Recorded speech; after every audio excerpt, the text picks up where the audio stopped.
This is about Indiana Jones, right? They just went 22 for 30 for 212 yards, 2 TDs. He had the 1 pick, but he looks really good. He was very efficient. He can make all the throws. He's Tyler Warren is amazing. He's going to possibly win Rookie of the Year.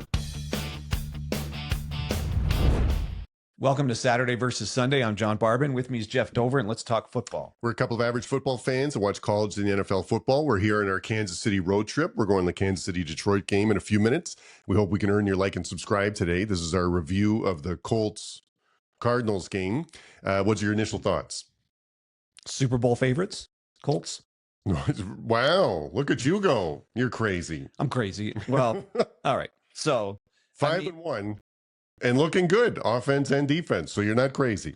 So, I mean, God, thank God Jackson Dart's actually performing. Otherwise, every game that Jones looks good, everything about the Giants would just keep feeling worse. But I think the Giants fans have already sort of forgotten about how bad that would feel with Dart and Scadaboo actually playing well. And Dart's already won a couple of games. But Indiana Jones... This is still, that's why we've got him on the screen. That's right. So this is part of this theme with him and Sam Darnold and Baker Mayfield. Some of these QBs having the resurgent career that normally, man, I don't remember that stuff happening in the NFL where it's sort of like if it didn't work on the first team, it really just wasn't going to work. But that's not really the case. No, it's not really the case. No, you've talked before about fit, and there's a lot of things that go into that with the offensive coordinator, the head coach, the teammates, the place, the expectations. Like going to New York on a below average team is a high draft pick, like that's a really tough position to go in. And so when you go to Indianapolis, you have zero expectations going in. The expectations were going to be you're backing up Richardson almost, right? Going into at one point when in the off season. But it seems like it's an amazing fit. He gets the offense looks great with him. They're not asking him to do too much. There's a lot of different people he can throw the ball to. The offensive line looks good, and Jonathan Taylor is having a fantastic season. I was just going to say they're a top 10 rushing team here, and Daniel Jones is running the offense almost to perfection. Yes, like he's been so efficient. They, I'm sure everyone's already heard about these records. They were the first team to go, whatever it was, like 2 games without punting, or the first game I think they scored on every single drive. It was just, or was it 3 games with no turnovers and scored on it was just all of these stats that just aren't, you just wouldn't believe are possible. And then couple that with it being Jones on this team after like kind of him bouncing around the league for two teams after the Giants, then he lands here.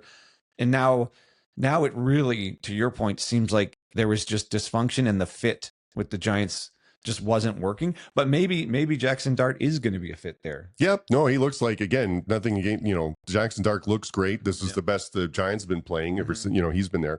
But no, like this is about Indiana Jones, right? They just went 22 for 30 for 212 yards, 2 TDs. He had the 1 pick, but he looks really good. He was very efficient. He can make all the throws.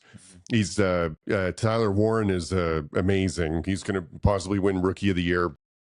Just picking up exactly where he left off at Penn State in terms of it's a mismatch nightmare. So Jones got a lot of people to throw to, and with a great running game, a really balanced offense, and a good defense. So it's all the factors you need for a winning team. Yeah, I mean they got weapons on offense, but like I like their receiving group. So there's just pieces here, and it's Richardson obviously couldn't get it done. I mean, Downs, Pierce, and Pittman, that's good. And then you add in Warren, and that's really good. Yeah. And you have the best number 1 running back right now. So that's all that was missing was the QB. Now that's not missing either. Yeah. So, and the Cardinals have statistically one of the best defenses in the league so far this year. So that's not nothing to beat them. And it was a competitive game.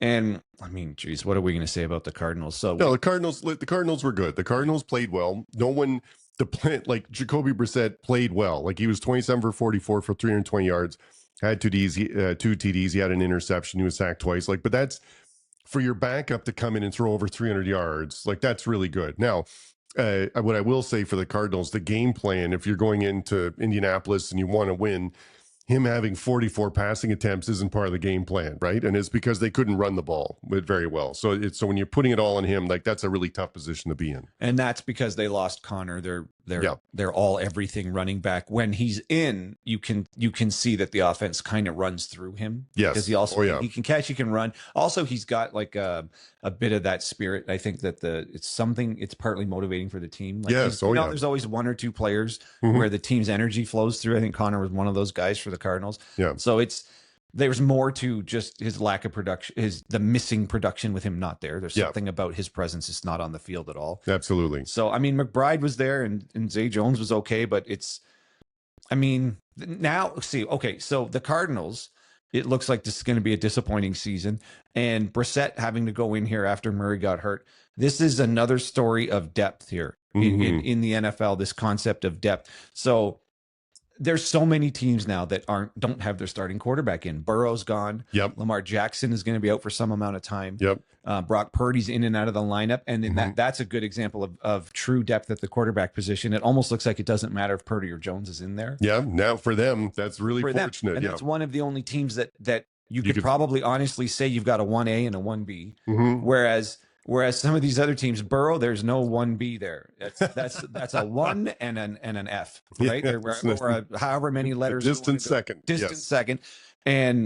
And then here, I mean, okay, Brissett's just a journeyman quarterback. There's a reason why he's a backup. Played great in this game, but clearly not enough to win this game. No, I'd say that the key thing for this game was them not being able to run the ball. This is similar to the Panthers-Cowboys review. Go back and listen to that if you haven't listened to that one yet.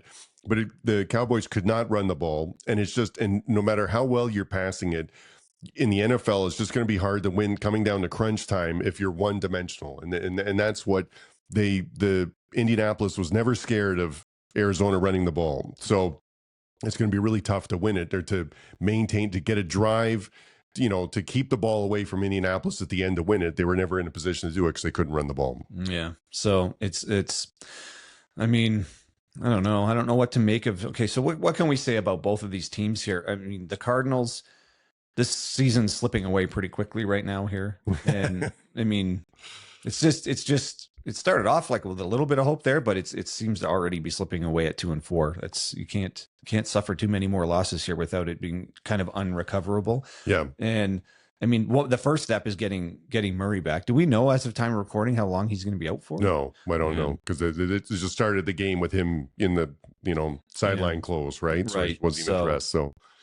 Okay. And then what can we say about the Colts? I mean, arrows pointing up with the Colts. I was being a little tongue in cheek when I said Super Bowl favorites, but in the AFC, with the way the things have shaken out so far, it looks like the Ravens are off the board.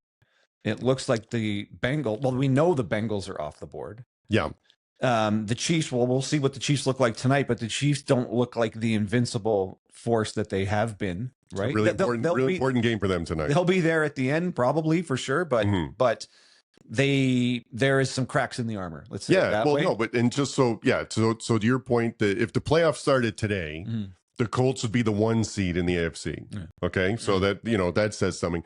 No, but the Chiefs are third right now in their division, and Denver and the Chargers are both 4-2, and the Chiefs are 2-3. So that's an uphill battle to climb, But anyway, but your point is that it feels more wide open now in the AFC, and Indianapolis is right there. Yeah, I mean the AFC North, your leading team is the Steelers with a 147-year-old quarterback who, okay, they're getting by, but they have a winning record with a negative point differential. I think it's just positive today. They just went positive today against the Browns with a nothing offense. So I still think the Steelers the jury is out on the Steelers. I think so far their record's a bit fool's gold, and they only beat the Patriots because the Patriots turned the ball over 5 times. Yeah, no, and to that point too. Yeah, they're plus 12 point differential, but it was minus up until today. And they're 4-1, so that really does feel like that's smoke and mirrors there, as opposed to like the Colts, who are 5-1 and they're plus 78 point differential. So like that's what you'd expect from a really winning team. I mean, right now you could say they are, well, through how many games this is, 6 games, they're the dominant team in the AFC. Yes, they are. And is 6 games enough of a sample to say that this is just who they are? I mean, it's a third of the season, so that's a decent sample. It's a decent sample. And I mean, I guess you could try to pick on who they've beaten. Okay, the Dolphins, no, but the Broncos, that's a legit team. Titans, not really. No, Raiders and Rams, it's not, listen, it's all, there's there's a lot of parity in the NFL. They're playing really well and an entertaining team to watch. And again, it's a really resurgence starting from the quarterback. Yeah. So it was good. Yeah, they look like they have they look like a complete team, actually. So You're absolutely right. So, I mean, arrows pointing up. I don't see, until they prove us otherwise, I don't see why the Colts aren't going to continue playing this well. Yeah, I agree. No, I think that they're a good team. They're so balanced. There's no apparent weakness on them, which is going to be hard for any team playing them. Yeah. And you would assume, I guess you would assume, how as good as Jones is playing, you just wouldn't assume for that to fall off. You'd assume him to be continuing to build rapport with his offense. Yeah. Yeah, exactly. This is the first 6 games he's played with this team. Yes. Isn't that crazy? I know. So, no, it's fit in really well. Like, and as we said before, it wasn't projected to start when the season started.